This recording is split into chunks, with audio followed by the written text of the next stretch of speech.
네, 생방송 백운계 정치본색 시작하겠습니다. 여러분들이 만들어가는 방송입니다. 댓글 남겨주십시오. 저희가 소개해드리고 또 선물도 드리도록 하겠습니다. 오늘 아침에 많은 분들이 벌써 글을 남겨주셨는데 글의 원래 아이디 쓰시는 분 정치본색으로 오전을 마무리합니다. 하루라도 안 들으면 귀에 가시가 돋습니다. 우리 안중근 의사 표현을 빌려서 이렇게 응원을 해주셨는데 그래 원래님 감사합니다. 오늘 함께 해주십시오. 먼저 디어루시에서 나오는 클렌징 폼 선물 드리도록 하겠습니다. 오늘 함께 하실 네 분 패널 소개합니다. 김두수 시대정신연구소 대표, 김종욱 전 청와대 행정관, 장성철 공론센터 소장, 김준혁 한신대 교수 나오셨습니다. 어서 오십시오. 네. 안녕하세요. 국민의힘이 김포를 서울시로 편입을 한다. 이제 당론을 정했다고 하고 이제 태스크포스 구성하면서 발빠르게 밀어붙이고 있는데요. 어제 저희가 이 이슈 다루면서 크게 방향을 그렇게 잡았습니다. 김포가 서울로 편입되는 것, 국토 균형 발전이라는 차원에서 바람직한가? 여러 가지 찬반 의견이 있을 수는 있습니다만 그것보다 더 중요한 것은 이렇게 중요한 문제를 갑자기 불쑥 꺼내 들고 나오는 것, 이런 졸속이 항상 나라를 위험하게 하지 않았느냐, 그 부분을 좀 생각을 해봤더랬습니다. 졸속의 폐해, 우리가 청와대 이전부터 경험하지 않았습니까? 그렇게 함부로 막 해서 모든 일이 안 되지요. 그런데 어제 민주당의 박찬대 최고위원이 천공 영상을 공개를 했는데요. 그걸 보고 정말 깜짝 놀랐습니다. 요즘 국민들 뭔가 갑자기 이해할 수 없는 일이 생기면 천공부터 찾아본다는 거죠. 혹시 천공이 뭐 얘기했나? 정말 했더라고요. 한번 먼저 보시죠. 들어서 논리적으로 상식적으로 이해하기 어려운 정책 결정마다 매번 등장하는 인물이 있습니다. 모두들 예상하시는 바로 그 사람입니다. 이번에도 천공이 무슨 말을 했을까 설마 하는 마음으로 찾아봤더니 놀랍게도 역시나 천공이 등장합니다. 지금 수도 서울이요. 수도 서울이 경기도하고 서울하고는 하나예요. 두 개가 아니라니까. 수도 서울이 되려고 그러면 이게 통합이 돼야 돼요. 우리 지방자치들을 달라 이렇게 하는 게 아니고 이것이 통합이 돼갖고 뭐가 돼야 되냐면 통틀어갖고 수도 서울로 바뀌어야 됩니다. 경기도는 전부 다 서울의 중심에 에너지를 물고 전부 다 살아나가는 데라서 이게 전부 다 수도 서울로 전부 다 통폐합해야 돼요. 지금 행정도시를 옮길 게 아니고 서울시를 다시 판을 짜야 됩니다. 그럼 어떻게 되느냐? 대한민국 수도 서울. 요걸 만들려고 그러면 모든 경기도를 통합을 해서 대한민국 수도 서울로 만들어야 됩니다. 경기도를 수도권이라 하지 말고 수도 서울로 바꾸어서 설계를 해야 됩니다. 김두수 대표, 저 발언을 8월 26일 날 정법시대라고 하는 데서 이야기를 했더라고요. 저 어떻게 해석해야 됩니까? 뭐 무당이면 무슨 이야기를 못 하겠습니까?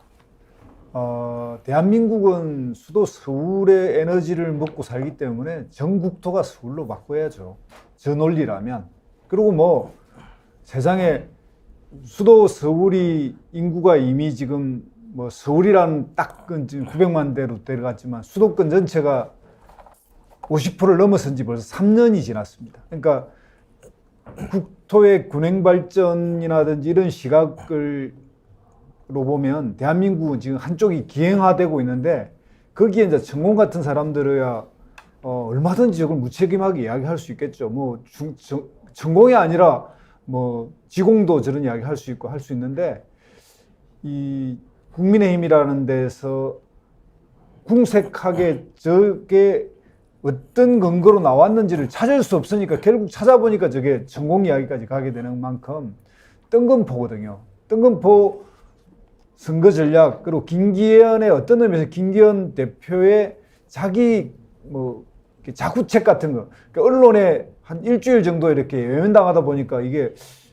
이게 더 이상 그러면 안 되겠다 이렇게 생각해서 아마 자구책으로 나온 거 아닌가 이런 것까지 해석될 정도로 보이고요. 그런 측면에서 천공의 저 영상은 국민의힘이 앞으로 대선 과정 내내 천공의 영상이 틀어지지 않을까 이런 생각이 듭니다.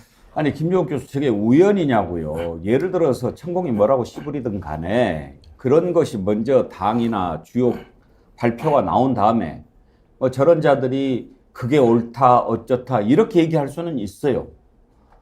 문제는 그런 발표가 있기 전에 천공이 저런 얘기를 했고 이번이 처음이 아니라는 거죠. 지금은 천공의 시대지 않습니까? 천공이 말을 하면 미래의 실천이 되니까 말씀하신 거의 예언과 같은 상황이 됐는데 제 느낌에는 대통령실에 이 천공 스크린 팀이 있나?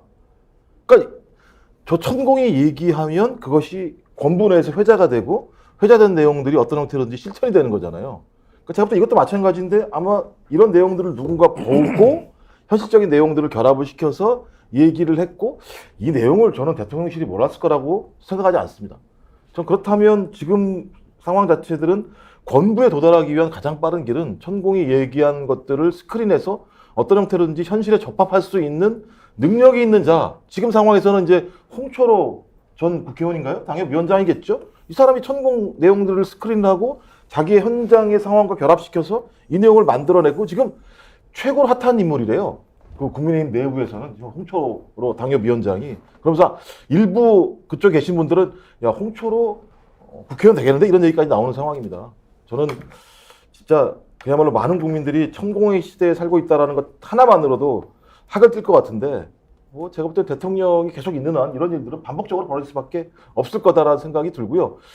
천공 입을 막을 수는 없잖아요. 대한민국은 대통령 말씀대로 표현의 자유를 가지고 있는 나라여서 답답할 뿐입니다.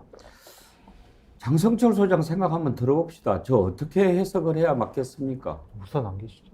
웃어 넘길 일이 아닙니다. 왜요? 다시 한번 말씀드립니다.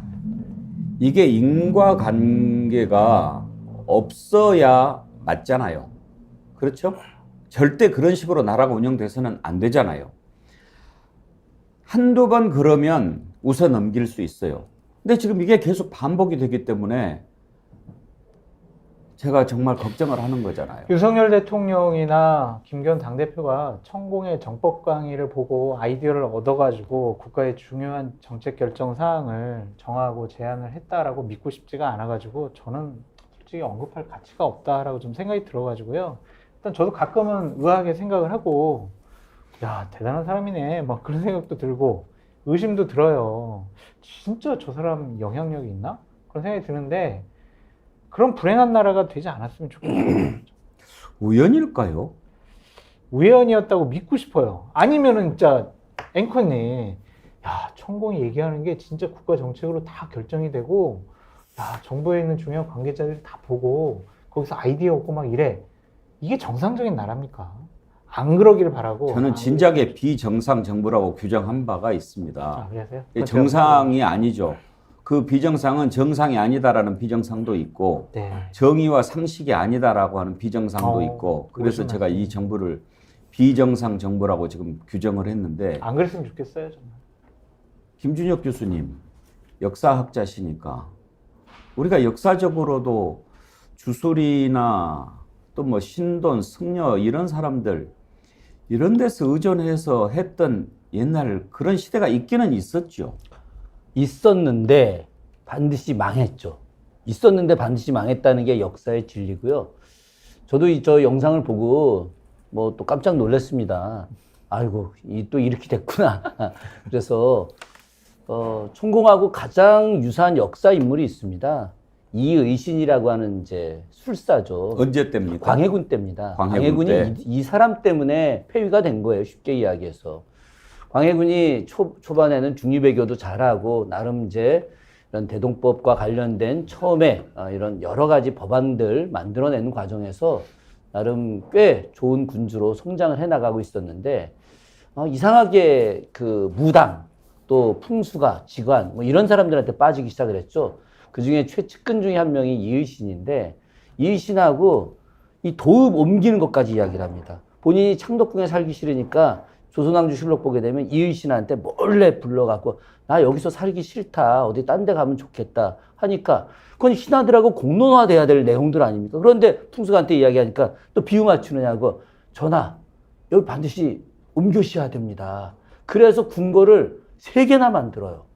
그 임진을 한 이후에 나라 경제도 엄청 어려운데 그래서 지금 덕숭아는 경운궁 대대적으로 확대하고 창덕궁도 엄청 크게 짓고 그거보다 더 크게 지은 게 경복궁보다 더 크게 지은 게 인경궁이라는 궁이 있습니다. 이분 우리 국민들이 잘 모르는데 사직단 바로 옆에 있었던 거예요. 누화동, 피룬동이 일대에 있었는데 그것을 나중에 다 인조가 철거하고 나서 이제 없애버리죠. 근데 이것만이 아니라 엄청난 공력이 국가 재정에 들어가는 이 일 말고 아유 서울의 왕기가 없어졌으니 저 교화로 천도하자. 파주 교화로 천도하자고 해서 대대적으로 난리를 치다가 국론을 분열시키고 지금처럼 김포 신도시 새로 서울로 편입하자. 교화를 갖다가 새로운 수도로 만들자. 이렇게 하다가 결국은 국론 분열되고 정치는 실종되고 그러다가 인조 반정이 일어나서 광해군이 몰락을 하게 됐고 이의신은 어떻게 됐겠습니까? 사형당해서 죽었죠. 저는 이런 앞선 역사가 어쩌면 지금 너무나 유사하다. 참 그래서 더 안타깝고 아유 이렇게 돼서는 안 되는데 이런 생각 참 많이 합니다.